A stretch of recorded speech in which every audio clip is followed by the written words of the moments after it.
کیا ایسا ممکن ہے کہ ایک قدیم مذہبی کتاب میں جدید سائنسی دریافتوں کا ذکر ہو؟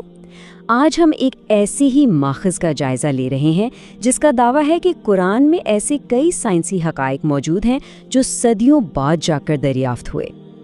یہ ایک بہت بڑا دعویٰ ہے اور یہی ہمارے آج کے تجزیے کی بنیاد ہے۔ تو آئیے دیکھتے ہیں کہ اس نظریے کو ثابت کرنے کے لیے کون سی ٹھوس مثالیں پیش کی گئی ہیں۔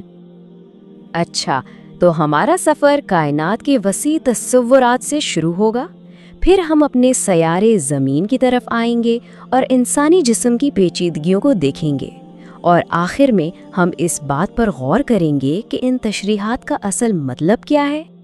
تو سب سے پہلا نقطہ یہ ہے کہ الہامی وحی اور سائنسی حقائق کے درمیان ایک پل موجود ہے، یعنی یہ خیال پیش کیا گیا ہے کہ یہ دو الگ الگ دنیا نہیں ہیں۔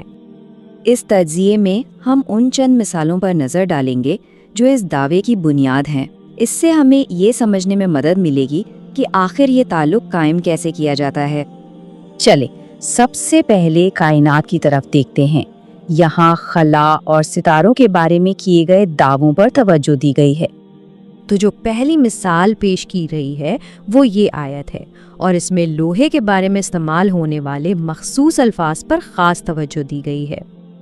اب یہاں جو نقطہ پیش کیا جا رہا ہے وہ بہت دلچسپ ہے۔ دلیل یہ ہے کہ قرآن کا جملہ نازل کیا لفظی طور پر سمجھا جانا چاہیے، چونکہ جدید سائنس بتاتی ہے کہ لوہا زمین پر نہیں بنتا بلکہ قدیم ستاروں میں بن کر شہاب ثاقب کے ذریعے یہاں پہنچا ہے۔ اس لیے یہ دعویٰ کیا جاتا ہے کہ یہ آیت ایک ایسی سائنسی حقیقت بیان کر رہی تھی جو اس وقت کسی کے بھی علم میں نہیں تھی۔ یہاں ایک اور آیت پیش کی گئی ہے جسے چاند کے مداری راستے کی ظاہری شکل کو بیان کرنے کے لیے استعمال کیا جاتا ہے۔ یہاں جو تعلق دکھایا گیا ہے وہ کھجور کی پرانی خمیدہ ٹہنی کے بیان اور چاند کے مداری راستے کی جدید تصویر کے درمیان ہے۔ دلیل یہ ہے کہ یہ قدیم تشبیہ بالکل اس شکل سے ملتی ہے جسے ہم آج صرف جدید ٹیکنالوجی کی مدد سے ہی دیکھ سکتے ہیں۔ کائنات سے اب ہم واپس اپنے گھر یعنی سیارہ زمین کی طرف آتے ہیں۔ آئیے دیکھتے ہیں کہ یہاں کون سے دعوے پیش کیے گئے ہیں۔ اچھا، یہاں ایک بہت ہی دلچسپ عددی دعویٰ پیش کیا گیا ہے۔ اس میں قرآن میں خشکی اور سمندر کے الفاظ کتنی بار آئے ہیں اس تعداد کو بنیاد بنایا گیا ہے۔ جب ان گنتیوں کا تناسب نکالا جاتا ہے تو ایک حیران کن نتیجہ سامنے آتا ہے۔ خشکی کا ذکر تقریباً 29% بنتا ہے اور سمندر کا 71%۔ اور یہ ہے اس دعوے کا سب سے اہم نقطہ۔ یہ تناسب زمین پر خشکی اور سمندر کے حقیقی تناسب سے بالکل میل کھاتا ہے۔ اس براہ راست مماثلت کو ایک اہم ثبوت کے طور پر پیش کیا جاتا ہے۔ اب ہم سمندروں کی گہرائی میں چلتے ہیں، جہاں ایک آیت کو جدید سمندری سائنس سے جوڑا جا رہا ہے۔ یہاں لہروں پر لہروں اور اندھیروں کی تہوں کی تشریح ان سائنسی دریافتوں کی روشنی میں کی جاتی ہے۔ یعنی دلیل یہ ہے کہ یہ آیت گہرے سمندر کے حالات کو بیان کرتی ہے، جس میں اندرونی لہروں کا وجود بھی شامل ہے، جو کہ جدید ٹیکنالوجی کے بغیر معلوم ہی نہیں تھا۔ آئیے اب مثالوں کے آخری سیٹ کی طرف بڑھتے ہیں جو انسانی جسم سے متعلق ہیں۔ یہاں کا دعویٰ سر کے ایک مخصوص حصے کو جھوٹ بولنے کے عمل سے جوڑتا ہے، اور اس میں کلیدی الفاظ ہیں جھوٹی گنہگار پیشانی۔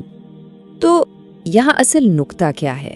دعویٰ یہ ہے کہ دماغ کا وہ حصہ جو جھوٹ اور منصوبہ بندی جیسے کاموں کے لیے ذمہ دار ہے، یعنی پری فرنٹل کورٹیکس، بالکل اسی جگہ واقع ہے جیسے آیت میں پیشانی کہا گیا ہے۔ اس طرح ایک قدیم بیان اور جدید نیورو سائنس کے درمیان ایک براہ راست جسمانی تعلق قائم کیا جاتا ہے۔ دودھ کی پیداوار کے حیاتیاتی عمل کے حوالے سے یہ ایک اور مثال پیش کی گئی ہے۔ یہاں جو چیز اس دعوے کو دلچسپ بناتی ہے وہ یہ ہے کہ آیت کا بیان یعنی فضلہ اور خون کے درمیان سے اس پیچیدہ حیاتیاتی عمل کی عکاسی کرتا ہے۔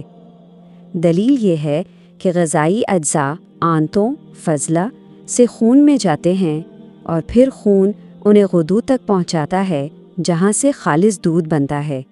تو یہ بیان اس پورے سفر کی طرف اشارہ کرتا ہے۔ چلیں اب ایک قدم پیچھے ہٹتے ہیں اور اس پورے تجزیے میں پیش کی گئی مجموعی دلیل کو دیکھتے ہیں۔